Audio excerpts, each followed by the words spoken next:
Hey, what's up, gang? This is Mikey with Award Realty, and we're just doing a quick market update on the first quarter of this year, 2016, compared to last year. So the first quarter, we're over 11% growth in sales, and there's an expected growth of 4.8 in the next 3 years. So what does that mean? Because that's just percentages. So overall in the U.S., there's 123.5 million households. 4.8% growth means there's going to be 5.95 million new buyers. So that's 2 million over the next 3 years because it's projected for the next 3 years.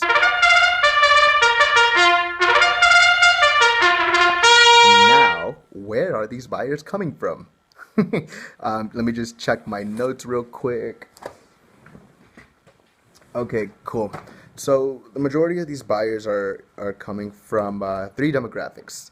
First one would be the baby boomers, those of you born between the years of 1946 and 1964.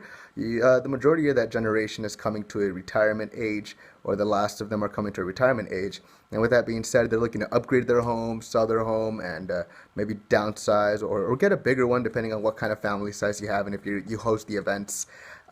Likewise, with that being said, that means that all of their children are getting kicked out the front door. Most of the millennials, the second demographic is millennials, and that's between the ages of 18 to 35. And the majority of that large demographic is at an age to, move on and create households. Meaning, they just graduated college and they're ready to get that new spanking new awesome job. Or, their parents are just like, hey, you know what, enough is enough. You got to get out and move on with your life. Or maybe they took a different route in life and maybe they just saved up enough to buy the home of their dreams. They started a business or they have a wonderful job, and whatever it may be, parents want them out. And that's what the data is telling us. So that's the second group of buyers that are coming around.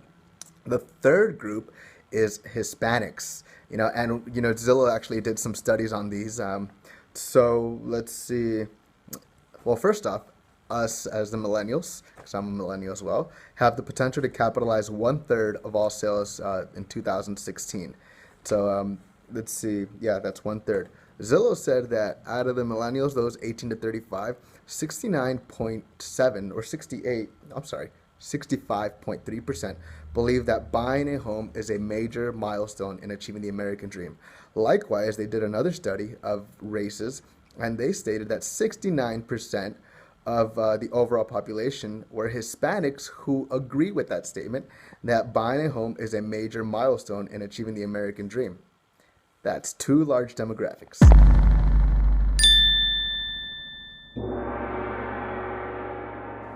Now, what are some of the challenges that we're having trouble overcoming right now?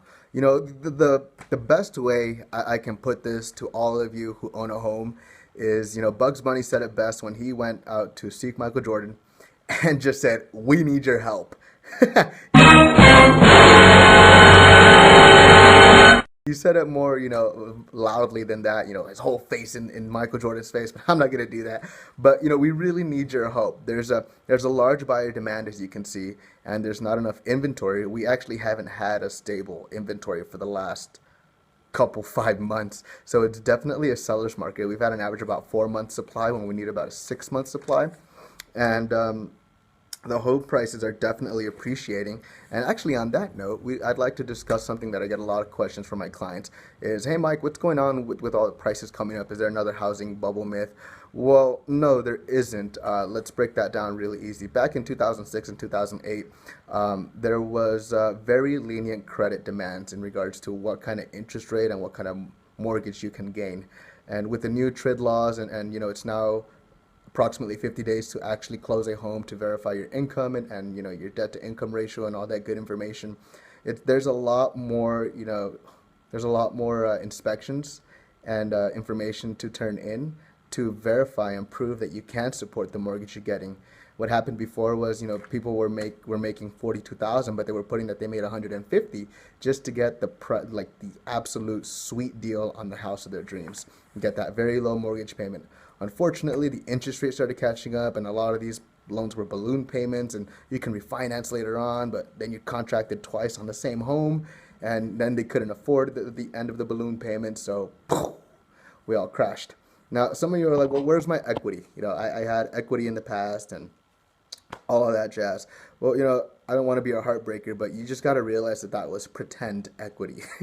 It doesn't really exist. Reason being is it was inflated demand, inflated prices, inflated appreciation, inflated mortgage lending processes. So overall, it's just inflated. So now with the new laws and everything going on in the loan processing industry, the appreciation that's going right now is organic, meaning that there's not enough homes because everyone's afraid to sell based on the market crash and gaining equity that really wasn't true. However, right now you're gaining solid organic equity, and this equity you can say you're regaining the equity that you once had during the bubble. So I guess to put it plainly, you're gaining accurate equity right now. This equity is for reals, guys. And okay, so enough of that. Moving forward, so this artificial demand increase due to easy mortgage credit availability index is no longer happening. There's actually really strict laws, and the index for mortgage credit availability is much stricter. Let's see. Let's check the notes again. So let's see. What does this mean?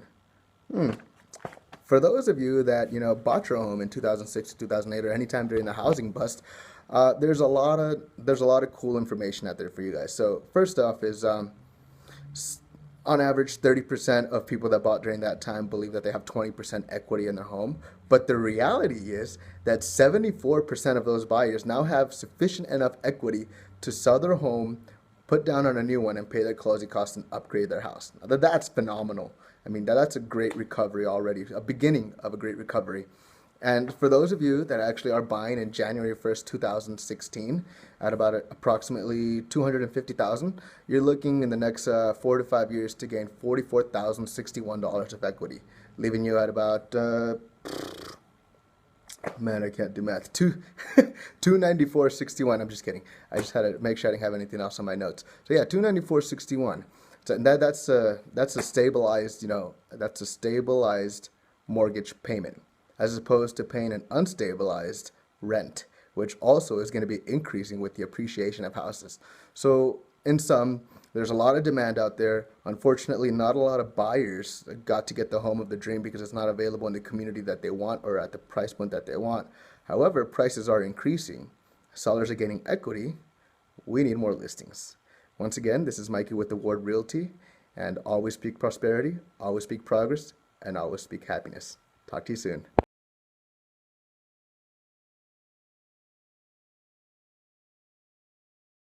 Stop, drop, pop one time. I just want to see you hit that record button. Hit that record button.